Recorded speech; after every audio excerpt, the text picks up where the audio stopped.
Hey everybody, I'm here with Micah Spruill. He is the owner of S2F Capital, which is a cryptocurrency-based hedge fund.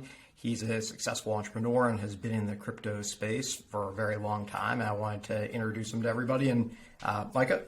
Yeah, so I am the co-CIO of S2F Capital, managing partner. I've got three other partners involved with this venture. And we got together a couple years ago, with what was happening in the Bitcoin space. And I'll get back, I'll kind of go back to my roots in a minute. But we saw a huge opportunity and huge demand among high net worth investors and institutional investors trying to get into the space and navigate the digital asset, ecosystem. And so we came together. We all have diverse backgrounds, mostly from traditional finance, and essentially created a institutional structured product for getting exposure to Bitcoin, Ethereum, and other digital assets. So we've been running the fund little over a year now. Had a fantastic year last year, as you can imagine, and a great start to this year. So it's been a wild ride, a great ride. But I think what would help is me going back a little bit, explaining, where I came from and how I got my start in finance. Out of undergrad, I joined Merrill Lynch. I actually studied biology. I wanted to do med school. Went through all that process of, trying to decide exactly what I wanted to do with my life. And by the time I hit senior year, I realized I really wanted to go into finance, and that was kind of my calling.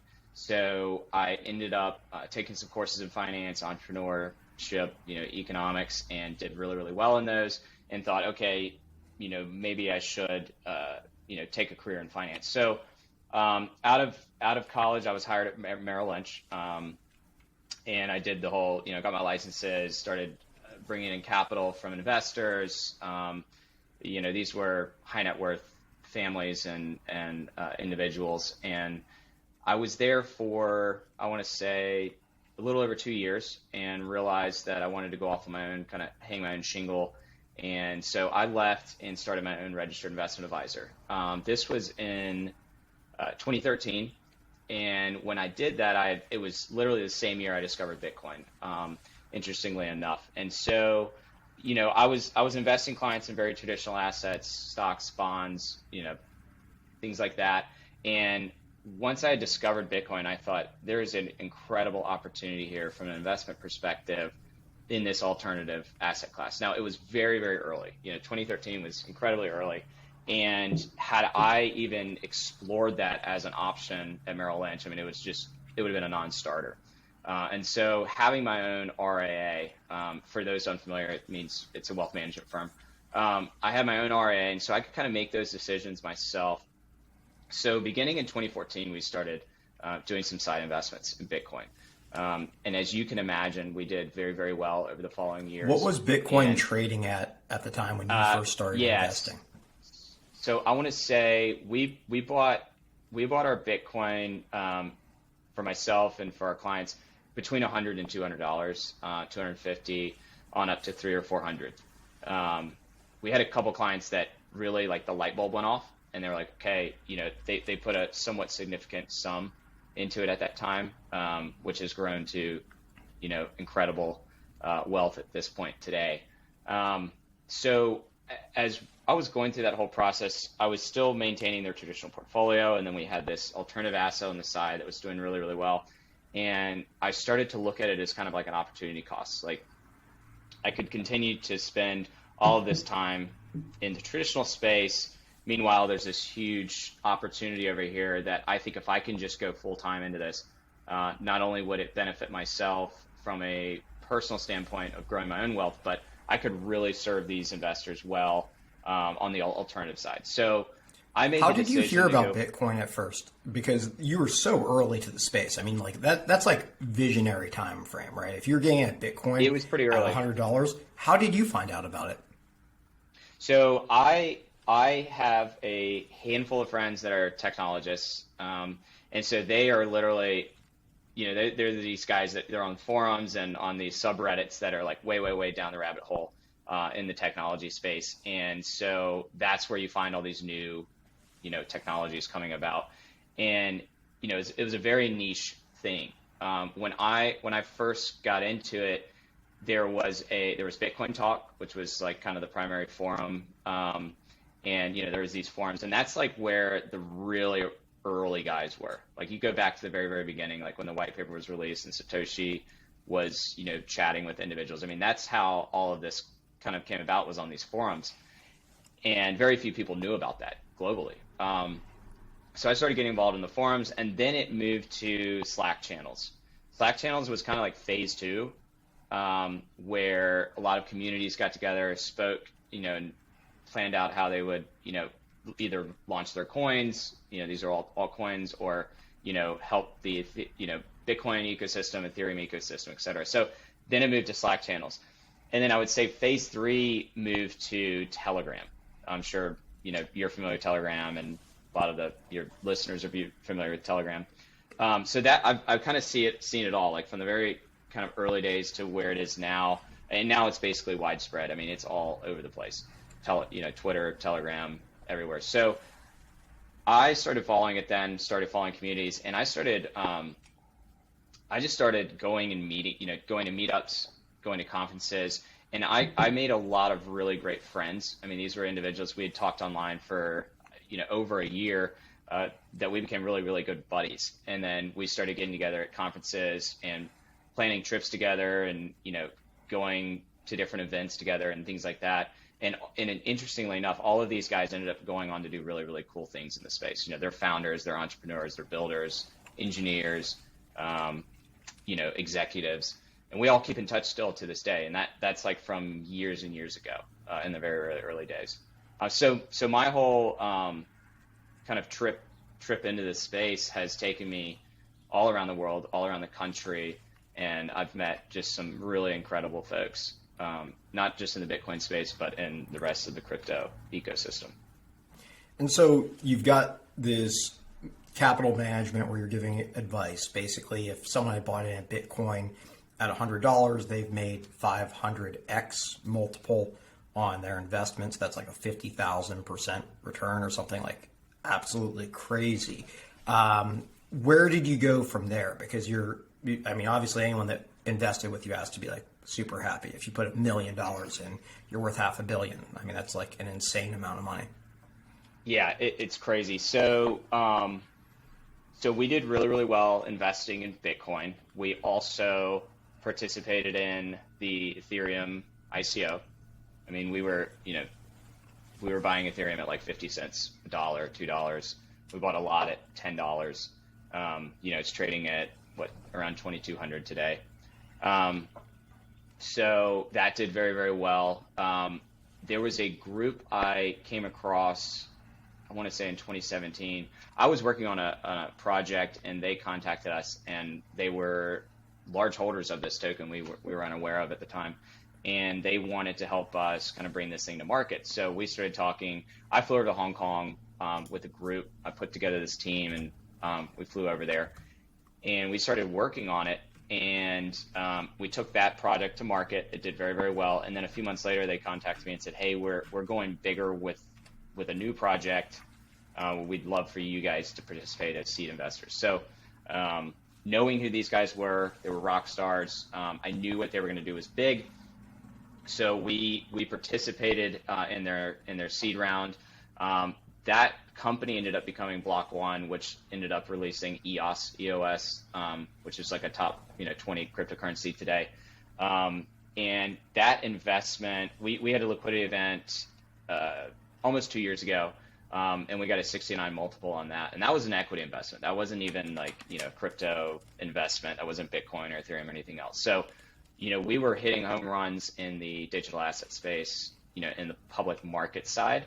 But also on some of these startups we were hitting home runs on the venture side. These are like beyond home runs. I mean, if I'm doing the math correctly, you're getting a 4,000 multiple on Ethereum. I mean, that's like the equivalent of if you were seed round investment in Coinbase or in seed round investment in Uber. Like these are like some of the best investments in the past decade. I mean, it's not like a 5x you're talking about. These are insane. Yeah. Interestingly enough, so the Bitcoin we had bought early on at like, around $200 for one of the investors. We took some of that Bitcoin and parlayed it into this seed investment in this private equity or VC deal we did. So we were already up, I don't know how much, call it 20 or 30x on the Bitcoin at that time. Then we used that to invest in the venture round, and then that went 70x. So that was one where if you go back and do the math, it was like $5,000 cost basis turned into like 1.8 million or 2 million. It was something crazy. And so as you can imagine, these investors that, some of them were family, some of them were just close friends and acquaintances. They were all like, okay, what's the plan next? When I told them, hey, I'm going to go full time in this space. I'm not going to spend time on the registered investment advisor. We're going to return capital. When I said that, they were, it was like unanimous. It's like, what are you doing next? What's the plan here? So one of my good friends, he's a mentor of mine, and he was a co-investor with me in that private deal, Malin Quartz. He said, hey, let's do something here, and that's where this idea of S2F Capital came about. So Malin and I got together. We started to form kind of the early structure of it. He brought his good friend in, Cameron Crowley, who's got a traditional capital markets background, wealth management background from Goldman Sachs and UBS. So the three of us came together. Malin runs his family office, the Quartz family office here in Atlanta, one of the oldest family offices here. So we're bringing this traditional conservative money, and then you have traditional capital markets, like from Cameron's background, and then me. I do have a traditional capital markets background from Merrill Lynch and the registered investment advisor days, but also I'm a tech entrepreneur and trying to I'm always kind of at the cutting edge of innovation, and so the three of us came together and formed this partnership. And more recently, we have a good friend of mine, Davis Engel, who has a private equity background and a Goldman Sachs background. He joined us this past year. So, the four of us have come together and formed this entity out of the successes of our, prior careers, really. And that's where we're today. So a question for you, as somebody who's kind of in the institutional hedge fund space, GBTC right now is trading at like a pretty big discount, right? It's, Yep. Maybe it's 10%, maybe it's 20%. Yeah, it's bad. What is your take on that? Yeah, so the structure of the trust is one whereby Bitcoin comes in, but it can ever, in its current form, it can't ever like leave. Unlike an ETF where you have capital come in, you issue new shares, and you go purchase the underlying assets to balance out that NAV. And then when you have people that want to exit, if they're selling more of the shares than there are people bidding on the market, then that means there's a discrepancy there. And what they'll do is they will sell the underlying assets and redeem those shares at NAV. So you always get, an ETF's always going to trade around the NAV because there's this mechanism of balancing that out. With the GBT, the Grayscale Trust, that's not how this thing is structured. It's kind of a black hole for Bitcoin. Like Bitcoin comes in, it can't go out unless they were to change the structure, the legal structure of the entity. So what happens is if there are more sellers than buyers, it will drive the price of the shares down below the net asset value of the underlying Bitcoin in that trust, because they can't sell that Bitcoin, take the proceeds from that, and buy back those shares to lift the price back up to NAV. They can't do that right now. So the only mechanism they have to really safeguard against that is to come in, like they said recently, hey, we're going to reserve 250 million or some large number like that, and we're going to kind of try and support that floor, and we're going to buy. I don't know if they've started buying or not, but it doesn't seem like there's been much of an effect there. And so I think a lot of folks, like I still hold my GBTC. I think a lot of folks that are in it are holding out for when they do, because they've come out and said, hey, we have intent to upgrade. I would call this an upgrade the entity to an ETF structure, and that would allow them to then balance out that NAV. So I'm just sitting tight.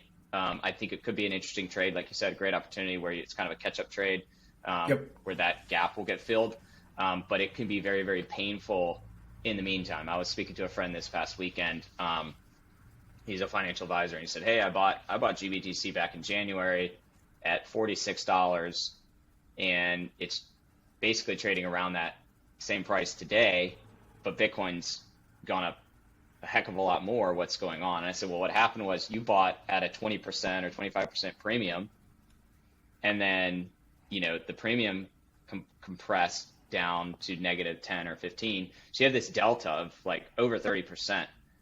And that's the difference of what Bitcoin has gone and run up in the meantime." And so he was just confused, like, my Bitcoin portfolio is doing great, but my GBTC portfolio is not. What's going on? I said, just hang in there.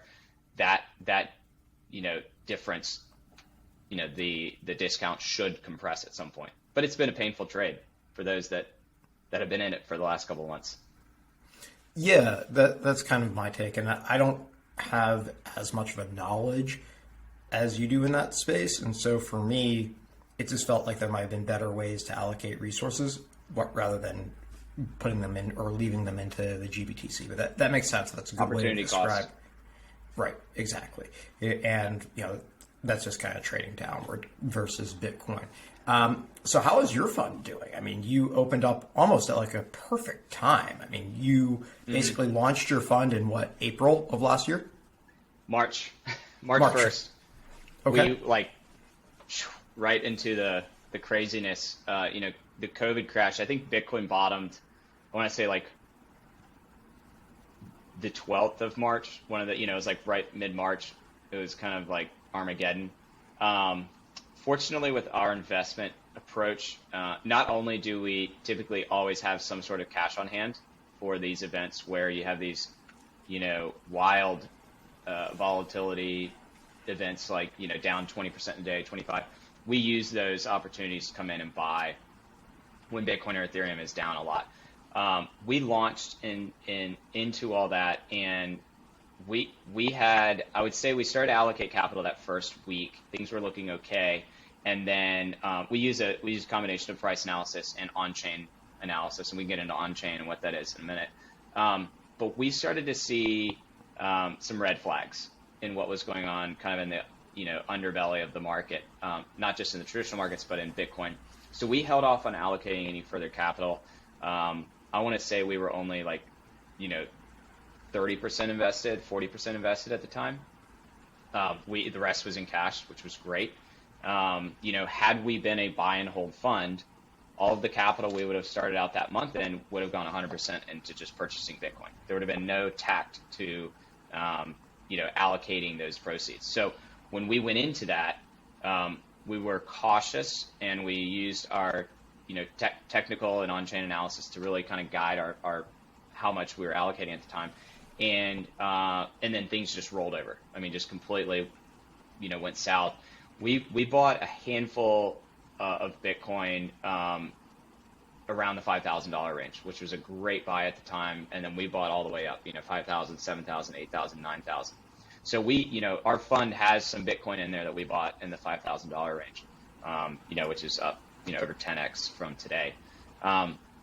So that was a wild first month. We did end the month slightly down. Relative to the market, though, we vastly outperformed Bitcoin that month in terms of downside losses. So we were super, it was one of those like, wow, glad we survived that. But that really speaks to, our ability with these tools to really mitigate that downside risk. We were very pleased. Nobody likes losing money and nobody likes being down, but it was sure better than just having bought Bitcoin and letting it ride. So it's done, super well. Can you say how much your fund is up for the past 12 months as a percentage basis? So we finished out the year net of fees. So we have a 2 and 20 performance fee. We finished out the year around, I want to say we were up about 280%. And for the listeners, just to understand, a hedge fund that does 30% is considered to be like top tier. I mean, I think there may be one hedge fund in the world that has like a 60% return that's like a majorly traded fund. So to have anything north of 100% is like astronomically high in this industry. Yeah. So, yeah, thank you. It was great. I mean, Cameron, he comes from a traditional background. He's been in the space, traditional finance for over 20 years. He said, guys, I don't think you realize just how amazing these returns are compared to what I've seen for years and years and years in the traditional space. Like you said, 20 to 30% in a traditional hedge fund is wildly successful. But here we are in this new asset class, investing in innovation, and getting, triple digit returns. So we were super excited about that. So that was last year. Since inception, if you go back to the beginning to now, so March to end of this, we do it on a month-to-month basis. So if you go to this past March closing, we were up 382% net of fees. So in a full year. So what I quoted a minute ago was just those, 9 months. But if you run it a full year, it's 382% net of fees. That's a really insane amount. I mean, I have friends that manage billion-dollar funds, and if they do 30%, their investors are beyond happy. I mean, like that's just like kind of crazy. Think about it, and it's weird to contrast it with the cryptocurrency world because it's almost an entirely different universe of finance, right? Mm-hmm. So your fund is S2F, right? Are you a huge stock to flow fan? Is that kind of a tongue-in-cheek thing? Tell us a little bit about the name and like what your investment thesis is on that type of stuff. Yeah, it was tongue-in-cheek. We think that the stock to flow model is just one way that you could potentially value Bitcoin. There are folks that don't subscribe to it, and there are a lot that do. But it essentially, it projects that this market cycle, we've had a couple prior cycles and it's been pretty good at predicting where the price is going to track. This cycle at the S2F model predicts, I want to say a top of around, 200 to 250,000 in Bitcoin. And then if you run it out, it shows us hitting somewhere around $1 million per Bitcoin, towards the end of this decade. So like 2028, 2029, 2030. So yes, we started as kind of tongue in cheek. This will be fun. It's an interesting model. And if it comes to fruition, awesome. And if not, that's fine too. We still think the Bitcoin price will track the projections of the stock to flow model in some ways. But again, it's just one way to potentially value Bitcoin from a perspective of it being a commodity like gold or silver, because they use this stock to flow model to value gold and silver and other, precious commodities. What do you think the high for the year will be? So I expect it keeps going up, because if you'd asked me a year ago, I would have said probably 150,000 for this cycle. But what we couldn't have accounted for, and again, going back a year, because there was like no institutional interest a year ago, or very little. Fast forward 9 months, and you have, the Squares, the PayPals, Tesla. I mean, all these behemoths, these stalwarts in the space coming in, hedge funds, insurance funds, coming in and saying, hey, we've allocated to Bitcoin and we believe in it and it's a great investment. With that coming, to fruition, it just moved the top up considerably higher, I think. And just looking at the price action over the last few months and running our models on, where it's projecting, I would say somewhere between 200,000 and 300,000 for the top. But Bitcoin has this incredible ability to just completely, impress people and, overshoot what everyone's expecting. So, it could go well into the 300,000 range. That's a super high number to put out. I mean, that's basically 6x from where we're seeing today, 5x. Yeah. That'd be pretty amazing. I mean, I guess this is a universe of compounding interest that you understand in velocity, right? I think that's really interesting. I mean, my personal prediction is I feel like 120 is where my models are seeing it, but in no way do I feel like if it hit 120, I'm like exiting or something like that. And so, I mean, I love it. I hope you're right. I think that's an incredible prediction. So, is this a full-time venture for you on the S2F? Is this where all of your energies are allocated at the moment? Yep. I'm full-time on this, and we're putting all of our energy. I mean, the opportunity, it's one of those things I've learned over the last, 10 years in kind of my entrepreneurial life and trying different things and investing in various, opportunities, that when you get this, this is a total like asymmetric bet. And what I mean by that is, your downside is zero. But it's not like you can either lose 100% of your money or you could make 100%. It's like you could lose 100% of your money or you could make 600%. It's just, there's total asymmetry here in this bet. And when you get, like, as a trader or investor, when you get these, it's kind of like these tingly feelings of, okay, there's something big going on here. And the network effects that I see kind of taking hold in Bitcoin, you've got to focus on those things, and you've got to take full advantage of the opportunity. And so, all that said, when I've seen what I've been seeing, I've just poured everything, all my resources into this, all my time, energy, everything. So the timing feels right.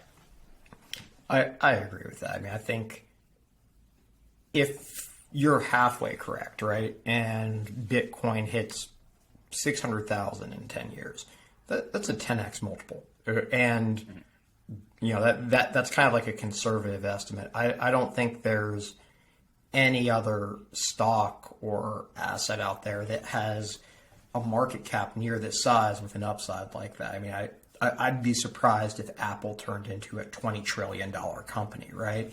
When I'm modeling things out on my side, velocity has a lot to do with it. But the misconception I typically think people see is they think for this to be call it like a $10 trillion asset, right? For it to be 10 trillion, they think $10 trillion has to go into it. And that's a complete fallacy, where all you have to do is move the float. So realistically, 500 billion going into this, which is a lot of money, but maybe not a lot, could easily put it at like a $10 trillion market cap, depending on the velocity of the money pouring into this space. So it's very interesting to think about. You're absolutely right on that. So a good friend of mine, Willie Wu, I'm sure you've seen some of his on-chain analysis. He created this model, it's a velocity model, and has basically shown right now, I want to say every dollar into the system moves the needle by about a 4 multiple. So $1 billion in would increase the market cap by, say, like $4 billion. But what he showed me on the model is that the greater adoption that is coming in, and with the especially institutional adoption, these are really, really long-term holders. They don't buy this to just trade it, like you said, to increase velocity. It's not like the retail folks, so they're going to buy it 1 week and then sell it a few months later or a year later. Institutional investors are coming in, they're going to buy this, and it's completely removing Bitcoin from float for years. And so what he was saying is there's this kind of this reflexivity to what's happening. And so the longer this goes on, and the larger, longer term investors come in, that multiple, that velocity multiple is going to increase. And so $1 in the future that comes in might increase the market cap by like 6x or 10x. It's hard to say, but you're absolutely right. 500 billion coming in is not going to move the needle by the market cap by 500 billion. It's going to move it closer to like 2 trillion or more. Yeah. I looked at what Michael Saylor did, and when you look at the timing of how he structured everything, it was really brilliant, right? So he starts putting his money in last year. We can debate what day he started, but let's just say he started in like October. I think he averaged his Bitcoin acquisition price, according to their public documents, somewhere in the $15,000 for the first tranche of funding. So he does that. He hits an extreme multiple for his acquisition. Then on a Friday, he holds this like class for publicly traded CEOs and gets like 2,000 people, right? But this is just part of it. Then he had to have coordinated with Elon Musk, where Elon then makes the announcement the following Monday. So Friday, he puts together the conference, and Monday, Elon Musk has announced that he put 1.5 billion into the cryptocurrency Bitcoin from Tesla. And so then this creates an extreme FOMO. And I'm talking with CEOs of big companies, and it's real at that point, right? Like you have kind of Saylor, who's this like rogue rocket scientist, and then you have like Elon Musk, and then you triage with like BNY Mellon and a bunch of these other companies coming in. And I think, I've talked to people at Fidelity. I think there's a waiting list to get in on this stuff. I mean, it's huge. It has to be great for you guys. Are you guys having a huge interest for people kind of knocking down your door as well? Yeah, we're seeing, it's funny, Cameron always brings his traditional perspective to it, and he's always reminding us, guys, I've never seen this before in my 20 years career at Goldman Sachs and UBS. I've never seen this. And every time we leave a meeting where we've got a new prospect who has said, hey, I'm interested in investing, we leave, we get a text or phone call later that day or sometime that week, and they say I'm in. And this has typically been, I want to say like 80% of those that we meet with are like turn around and they want to invest. He said, I've never seen a hit rate like that in any of the investments I've ever, spoken to with investors over my 20-year career. That's how excited and how eager. And these are not retail people. These are folks that are, high net worth, ultra high net worth, entrepreneurs, real estate moguls, family offices, PE groups, all that. These are sophisticated folks, and they don't just, they don't make these decisions on a whim. They're very calculated. And so to have that type of excitement around this and that type of hit rate on an investment is incredible. So we're seeing across the board, not just with individual investors, but, institutions we talk to. Yeah. I mean, it just feels logical, and it's an interesting dynamic because if you're buying a stock, it has underlying core fundamentals that are supposed to be tied to the price. Maybe not always, but supposed to be. And let's pretend that you make $100 million a year in profit. You could say maybe the company should be worth 10 billion, maybe it should be worth 100 million, but the profit or the revenue and the price need to be correlated at some point, or it will revert to the mean. There's no underlying assets in crypto.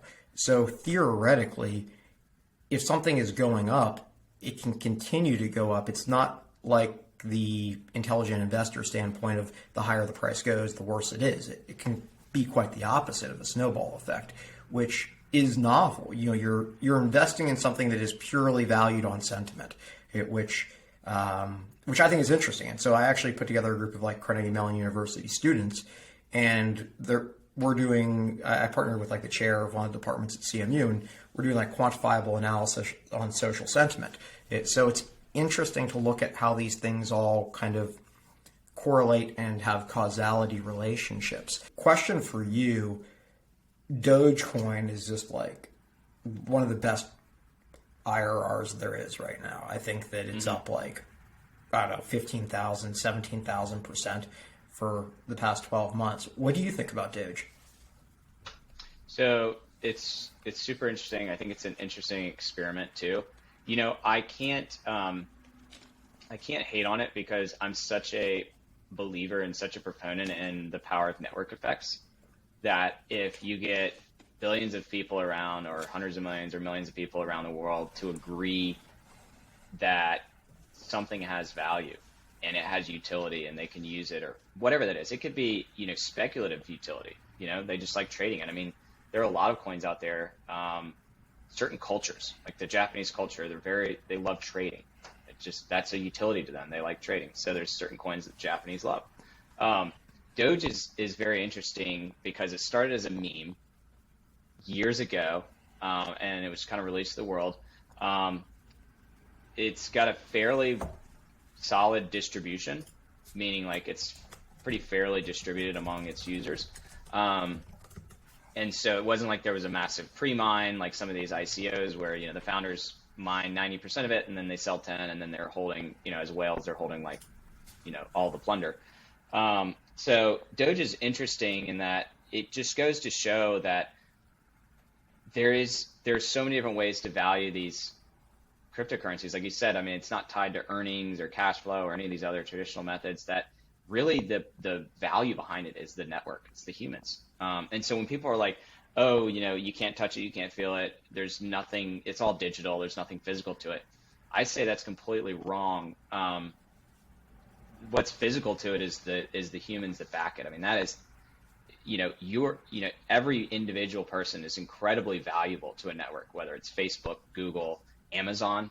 Amazon, aside from their logistics technology, is just a giant platform of buying goods and products. That's it. It's not fancy. It wasn't like groundbreaking in that sense, but it's the people, it's the network behind it that gives it the value. Same with Facebook. I mean, anyone could copy Facebook from the technology standpoint. I mean, I'm not downplaying the tech they've built, but it's a social network just like Twitter or anything else.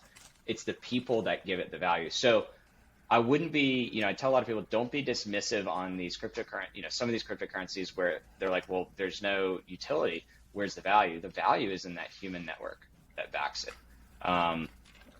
So while I'm not an investor in Doge, and I haven't been, and, I think we've all struggled with the FOMO around it, like, oh man, shoulda, coulda, woulda. I'm happy for those that have, traded it and done well. And I think it's bringing a lot of people to the space that normally wouldn't have, come into the space. I was traveling this weekend and I heard some folks at a restaurant, talking about it. It's just all over the place. So I think it's interesting to watch. It's definitely an interesting experiment to see unfold when there's really like there's no team behind it. Really, it's just out there and you can trade it. It's interesting to me because in the ecosystems that I'm in, I'm around a lot of people that are very kind of like Bitcoin only. I'm involved with other projects that are more across the board, and people, I feel like, underestimate it because it's not like a serious cryptocurrency. It doesn't have, proprietary technology that's better, and it doesn't have the Lindy effect of Bitcoin and being like kind of a first mover advantage.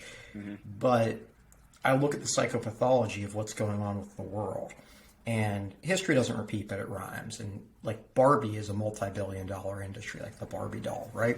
And that was originally created as a joke. I think it was either a joke as a toy or potentially like a sex doll, or something that wasn't intended to be a serious product. And then it evolved, and now it's almost ubiquitous with gender norms is girls play with Barbies, boys play with trucks, right? That's kind of what currently occurs. And that became a multi-billion-dollar industry. And then you look, and there's almost like a desire to say like fuck you to the serious financial people or the serious political people, whether you look at Brexit, a Donald Trump, a GameStop. Like you're getting these like tail end occurrences that are coming across the board, and they're hitting with big numbers, right? Like Dogecoin. I'm not an investor in it either, but I also don't get into being like it's stupid to have invested in Doge. Like it was a brilliant trade. I think it's not intelligent if you put your life savings into Doge. It's your first investment. But if you're an intelligent investor and understand the risks, absolutely, I think it's a great trade. The people that are making fun of Doge there are people that are really adamantly against it. And I don't see anything wrong with a momentum trade. I don't see anything wrong with taking a speculative investment. And, I think it could continue to go up. I'll ever put a material investment personally in it, but I agree. It's so interesting, like what you brought up, where there's this new wave of kind of breaking the norms. And there's this like traditional finance, which is the way all things have always been done, and it's being turned on its head. Like traditional banking, in the crypto space, they call it TradFi, traditional finance. And so DeFi is disrupting TradFi. There was an interesting thread I saw someone posted. It was like from the archives of Reddit, and it was some Forex, big shot Forex guy came into the Bitcoin subreddit. I mean, this was like 2014, and said, "Hey, I come from one of the largest Forex trading brokerages. You guys are the laughing stock of our firm. You're hilarious. We think you're a bunch of jokesters." Basically being cocky and saying, you guys are idiots. This is vaporware. You're gonna lose all your money. Ha ha ha. And he said, we constantly laugh at you guys every day. And the first number one reply was, "We're laughing right back." And that was like, that was back then. And so you go back to that and realize, oh my gosh, that person, we're laughing right back is so, like, that's so relevant to today, where you have all these people, they're trading these fiat currencies, they're getting inflated to hell, whether it's the dollar or euro or whatever, central banks around the world are in a race to zero, basically trying to devalue. And now you have all these digital currencies that can't be, like Bitcoin, really can't be manipulated in that sense. The code is the code is law.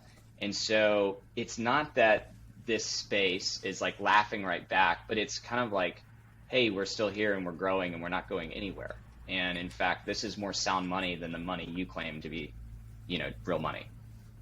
Well, you look at it, right? And what makes somebody want to make fun of something? In my mind, what makes people want to make fun of something is it somehow makes them feel insecure in their own thought premise, right? So the same things that make a Forex trader be making fun of Bitcoin, it has to be some level of insecurity. You've put a lot of time, effort, thought. Maybe you went to Harvard Business School and you turned a 14% IRR in the past year on your Forex trading, and Bitcoin turned a 40,000 IRR, depending on the year, right? Like, I think that makes someone feel insecure, and the easiest way to deal with it is say, "We're smart, you're dumb." Yeah, I mean, like, you just got lucky. Right. And so, and there may be some of that to it, right? Like there is always luck involved with any trade, but an intelligent person has to at least question if their fundamental investment thesis is missing something. Like, and, like I look at GameStop, right? Like, and people say to me, since we've last spoke, I've just kind of gone full time on investing in my personal assets, and it's going well or fine. And people ask me if I think GameStop was smart or dumb, and my answer is always, it depends on your investment thesis. If you went on Reddit and just say stonks only go up, I don't think that's a great way to invest. If you looked at the underlying situation and realized there was 130% short interest, you get people like Michael Berry, who's from The Big Short, investing in the space, and you look at Deep Fucking Value, has some fairly intelligent thoughts on it, and you combine that with social psychology, I think it was a really smart trade. And that's the whole thing, is if you just found it and bet on it, then you got lucky. But if you had a good thought process behind it, I think that good thought process and being a contrarian thinker is replicable. And so everything depends on how you came about it as to whether it's luck or skill. And at some level, if you bought $100,000 in options on GameStop and you made $20 million, you may not need to work again. And it doesn't really matter whether it's replicable as long as you can be defensive with your future investing positions. No, that's a great point. I like that. I get asked oftentimes, like, these are folks that haven't taken a position in Bitcoin yet, and they just can't bring themselves to it because every time, they think they want to invest in it, it's, it was 40,000, now it's 45. Okay, I'm going to wait for the dip. And then the dip never comes, or it comes and then they're scared. Is that it? Is it done? And so they don't bite the bullet. And then it's 60,000. Like, man, I wish I bought it at 45 when I was telling you about it. And so there's this whole issue of people, they hate paying premium price for something, they hate buying at the top. Everyone just has this aversion to buying at the top. And what I tell folks is when it comes to value investing, yes, buying at the top or, overpaying for something when it's overvalued, in the traditional sense is never fun. You don't like doing that. But when you're talking about a growth asset, you have to look at Bitcoin like it's the largest and greatest, venture deal ever to come about, globally, and look at it like a startup, in growth mode. Every startup investment I've ever done, I like to see follow-on rounds at higher valuations. And if I want to do a follow-on investing, I want to invest when the next round, from Series A at 20 mil valuation goes to Series B at 50 mil valuation to Series C at $120 million valuation. If we start going the other direction, and I'm saying, well, I'm not going to buy it until there's a down round to 5 million, back down to the seed round. You don't want to do that. You want to be buying into strength. And so you actually like to see, now granted, when you get these dip opportunities, yes, buy it. But if your thesis is that Bitcoin is a growth asset, like a venture startup, and it's reaching global adoption, then you shouldn't care if you're buying at the all-time highs. In fact, there was research I was reading. It was this really well done quantitative research put together that showed in a growth asset, and this applies to Bitcoin, buying at the all-time highs is a fantastic investment strategy because if your thesis is correct, then you're just buying into strength the whole way up. Now, eventually it'll correct or whatever, but that doesn't matter. I mean, Bitcoin, peak to trough and then back to peak.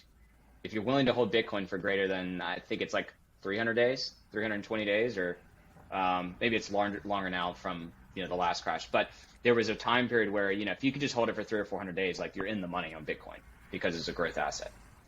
So that's what I always tell people is like, don't try and time this thing. Just get in and add to your position, dollar cost average in. I agree 100%. I dug up a Reddit forum from about 9 years ago, and it was talking about like Bitcoin was trading at $30 and then it crashed down to 20, and people like it was the exact same conversation with just different numbers that we're having today. Like, and I'll send you a link to it because it is the identical conversation that I have with everyone today. Oh, I wish I had bought it. And at this time, it's like, I wish I had bought it at $1. It's way overvalued at $20. And it and how it aged is really interesting. And then, I obviously look, it's nearly impossible in my mind that Bitcoin goes up another 1,000x, right? Like, I don't think that Bitcoin is going to go from $50,000 a coin to $50 million a coin in the next 10 years. Yeah. Like, barring hyperinflation, barring just the, measure changing. But I do think it's like a 10x, a 20x, maybe a 50x is like a very viable possibility in the next 10 years. But same conversations being had across the board. So for you, what are you most excited about investing in? I mean, where do you think the most interesting plays are at the moment? In this space? Any space. Okay, so we'll start with this space. So what I always tell people is, if you just need a set it and forget it type of portfolio, Bitcoin, you can't beat Bitcoin's risk reward right here. Thinking in terms of, Sharpe ratio, volatility, how much volatility there is, downside risk, to how much you get paid to be, holding it. Bitcoin's a fantastic investment. I really, really like Ethereum. It's amazing. There's a whole group of people out there that still are saying Ethereum's going to go to zero in the next few years. There's no way it's going to survive. Those folks just do not understand the power of network effects. Ethereum's going nowhere except up alongside Bitcoin. Now, which one will do better, I'm not sure, but I think Ethereum's a great bet over the, and when I say these things, I'm talking about in the, certainly in the next few years, I'm very confident on, these bets. Bitcoin even longer. It's one of those things like if you had to knock me out for 10 years and I could only pick one investment, what would it be? And I couldn't touch it, it would be Bitcoin. But I think Ethereum's a great second play. I'm really bullish on the decentralized finance DeFi space. I think there's a lot of really interesting stuff going on there. These are applications being built on enablement platforms. What is an enablement platform? It's like Ethereum, Polkadot. It's these platforms where you can build applications on them. They're programmable. So there's all these new interesting things being done. Like there's exchanges being built. There's lending and borrowing platforms being built. So if you think of anything kind of in the traditional finance space, like insurance, lending, borrowing, trading, all sorts of things, you name it, they're building it in the space. So I'm really bullish on those. Some of the ones that are available to, U.S. citizens on Coinbase would be like Aave, AAVE. Synthetics, I think, is a really cool play. Bancor is doing something interesting with, exchanges. Compound, Balancer, all of those are DeFi plays. I don't know which one's going to do better than the other, but I like having kind of a diversified portfolio, kind of spreading your eggs among different baskets. So those are examples of getting very granular in the space. Those are some examples of projects I really, really like. I think what they're doing is cool. Other enablement platforms that I'm super bullish on, one would be Solana. That's SOL. It's harder to get if you're an American. That's why I don't tell everyone hey, you can go to Coinbase and get it. You've got to get creative on how you get it. But you can go through Uniswap or something like that to acquire it? Not Uniswap, because it's not an ERC20 token. And for people listening, ERC20 tokens are tokens that ride on top of Ethereum. And so you can use Uniswap. But to get Solana, you'd have to go to some other exchanges or like coin switchers and things like that. You can even go through like an O2C desk. So I like that one as kind of a medium term, maybe long term hold. But that's a great kind of competitor to Ethereum. I think what they're doing is really interesting. Some of these exchange tokens, like look at Binance token, BNB. The thing's trading at $80 billion market cap now. I mean, right up there. Which is right in line with Coinbase, right? Right. And they've got more. You should be able to tie these things. They've got more users. They've got probably make more money. Now, the one to look at is FTT, which is the FTX token. FTX is an exchange that's a competitor to Binance and Bitfinex and these other exchanges. FTT is their native token, kind of like BNB is the Binance token. FTT is trading at like a 4 or 5 billion market cap right now. BNB is trading at 70, 80, 90 billion market cap. There's a disconnect there. Now, FTX is a smaller exchange, but it's the fastest growing. Is that Sam? Is that Bankman-Fried's? Yeah. SBF.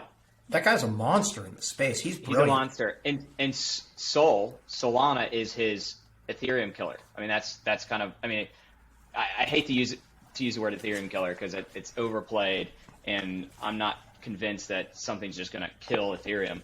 But it is a highly competitive platform to Ethereum. So that's their answer to Ethereum's scalability issues is Solana, and then FTT is his FTX token. And by the way, they just bought the naming rights to the Miami Heat Stadium.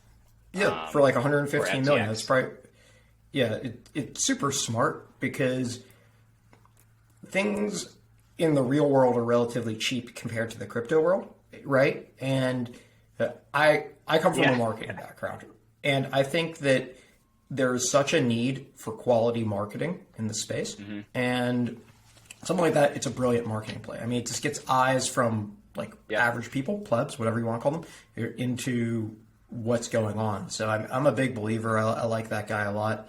I had a really positive experience with. I know some of the people at Harmony One. They're like Stephen C, like the CEO of that. And I mean, my investment there did relatively well. They went from a $50 million cap to $2 billion, and they've retraced back down to maybe like $1 billion now. But they had a 40x jump in like 5 months, which was incredible. That's incredible. Yeah, that's awesome. Yeah, Sam's a monster. I mean, everything he does kind of turns to gold. And he also bought Blockfolio, which is like one of the largest coin tracking applications out there. They've got tens of millions of users. He acquired that, which is great because then they can push FTX, FTT, Solana, all the products that they have and the platforms they've built, they can push to all their users.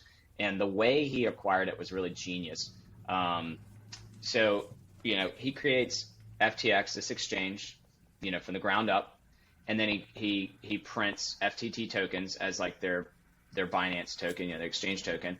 So you can own this token, and it's basically the mechanics behind it are they use portion of the revenues or profits from the exchange to buy back the FTT token and burn it. So it's kind of like a reverse dividend. So it's a way to kind of share in the success of the exchange by holding this token. But what they did by printing this token, they just created all these shares out of thin air. That's basically what every startup does. You just create shares. But he used those to go then create a acquisition offer to Blockfolio and buy them out using the FTT shares. So as I understand it, the acquisition was like a full acquisition of FTT tokens that are vested to the acquirers. So, he basically goes and creates this token out of thin air, creates an exchange for it, and then uses that to go and start doing all these acquisitions at their market value. It's just incredible what he did. So, but anyway, so that's SBF. I like to kind of follow whatever he's doing. Those are some of the things I like in this space specifically. Outside of the space, I have in the last year, well, it's been a long time coming, but in the last year, I've really been thinking, okay, so, we do really, really well in the digital asset space, but when you're ready to diversify, sure, you can diversify into real estate, you can diversify into private equity, venture, all that stuff, and we do. But where do you go in the public equity space? Because valuations are all over the place. You can go into value, your old blue chips, the boring stuff, or you can go into growth. But how do you determine, what growth assets, growth stocks to buy? And I've been out of that space so long that I don't, I'm not a stock picker. I'm not an expert in that space. But what I've realized, and this is what I've learned over the last 5 years, is invest in innovation. Like you can never go wrong investing in innovation. And so I started following ARK Invest over the last few years in the research they produce. And man, I tell you, Cathie Wood was like, one of the most hated people on Wall Street over the last year because she did so well. And like you said, when analysts and other fund managers can't make sense of someone's success or the success of an asset class, they just poo-poo it because it breaks all their models. They can't make sense of it, so therefore it's bad or it's risky or it's wrong. But Cathie Wood has an incredible thesis on technology, innovation, on what's going to happen over the next 10 years, and she's been pretty dang right on a lot of it. And what she said is, her models are not valuation models based on, PE ratios and all these old kind of traditional metrics that are breaking when you apply them to innovation and growth stocks. Her valuation methods are based on network effects and adoption curves. So, Moore's law, Wright's law, all these different laws that you can apply to, for network effects and, technology and things like that. So that's how they value things, from gene editing technology to battery technology to electric vehicles, blockchain technology, all these things, she calls them like kind of the pillars of the platforms. So that really got me thinking, okay, we're in a environment where all of these things are kind of coming to fruition. I mean, we have basically the convergence of like 5 different platforms, as Cathie Wood said. They're all growing now. The seeds were planted in the 1990s, the tech boom, and everyone's like, oh, the tech bubble popped. No, those seeds that came from that have been in gestation for 20 years, and now they're blooming. And so all of these platforms individually, like she said, they're expecting compounded annual growth rates of like 60 to 70% out of each one of these sectors.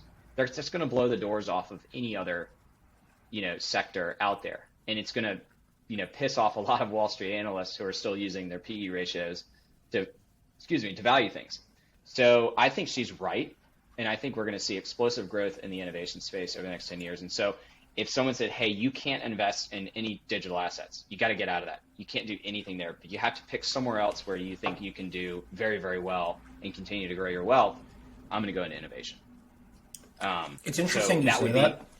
You know what I mean? My largest investment in stocks is Palantir. And so my investment thesis, I'm not good at trading. I don't do charts. I'm not going to put a triangle and say it's going to go up or down.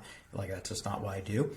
But I feel like if you asked me the question that you just stated, if I had to put an investment today in one company that's not crypto, right, and wake up in 10 years, it'd be Palantir. I think what they're doing is really smart.